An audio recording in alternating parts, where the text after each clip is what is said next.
हो चुका है, जहां 400 से ज़्यादा बच्चे ट्रेनिंग और नौकरी पा रहे हैं। कम से कम उनके जीवन में बदलाव आना शुरू हुआ है।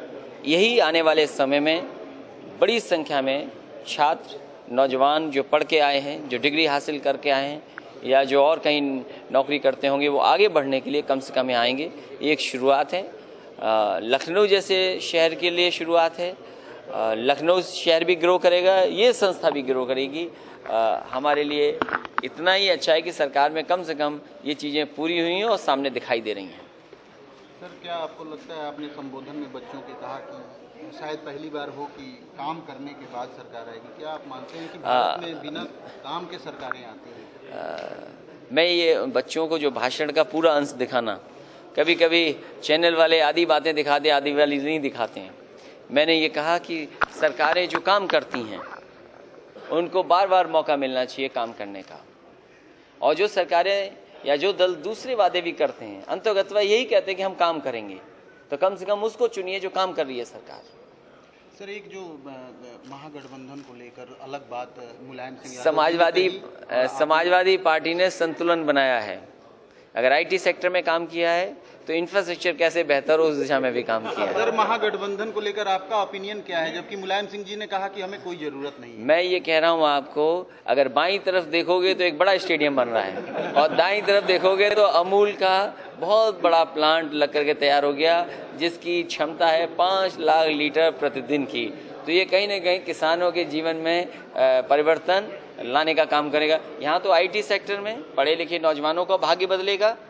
अमूल जो बन रहा है वो हमारे किसानों का भाग्य बदलेगा। तो सोचो कैसी सरकार है जो संतुलन बना के काम कर रही है। ठीक सर, काले धन को लेकर क्या आपको लगता है कि इफेक्टिव स्टेप है सेंट्रल गवर्नमेंट का? देखिए, काला धन ना हो बाजार में लोगों के पास, अच्छी बात है। भ्रष्टाचार ना हो, ये बहुत अच्छी बात है कि लोग कम से कम जागरूक हों कि भ्रष्टाचार नहीं करना चाहिए, भ्रष्टाचार में शामिल नहीं होना चाहिए। लेकिन ये समस्या केवल 500 रुपये बदल जाने से और 1000 रुपये बदल जाने से ये समस्या का समाधान हो जाएगा, मेरा मानना ऐसा नहीं है। जो लोग 1000 रुपये रखते थे, 500 रुपये रख रहे थे, वो इंतज़ार कर रहे हैं कब 2000 रुपये उन्हें मिल जाएंगे, महीने, 2 महीने में, 6 महीने में, 5 महीने में।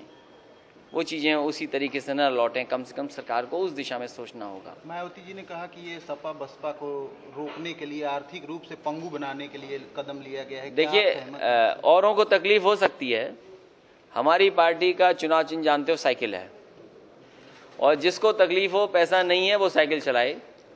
कांग्रेस हो, बीजेपी हो, बसपा हो, अगर खर्चा पानी नहीं है, जो बात आप कह रहे हो, आपकी बात से जोड़ रहा हूँ, मेरा विचार नहीं है ये, तो वो साइकिल चलाएं। कम से कम समाजवादियों का तो प्रचार होगा।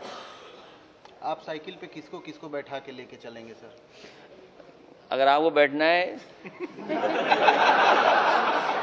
आपका मतलब सब चैनल भाइयों को भी इनका सहयोग मिल जाएगा तो सब बैठे दिखाई देंगे, सब आपका भी सहयोग मिल जाए तो सब ठीक रहेगा। तुम लोग क्यों इतनी बेकार की खबरें चलाते हो भाई? अच्छा, क्यों खबर चलाते हो ये बातें? आप लोग मदद करो जनता की कि भाई नमक है, चीज़ें हैं। आप डरा दे रहे हो लोगों को कि नमक खत्म हो जा रहा है, तो लोग डर रहे जा रहे हैं उस बात को लेकर के। हर चीज़ पर्याप्त है। कहाँ कह दिया किसी ने नमक कम है? अरे एक बोरी कितने दिन में खाओगे तुम भाई? बोरी दिखा दी आपने, बोरी लोग ले जा रहे हैं। एक बोरा नमक कौन खरीदता है बताओ?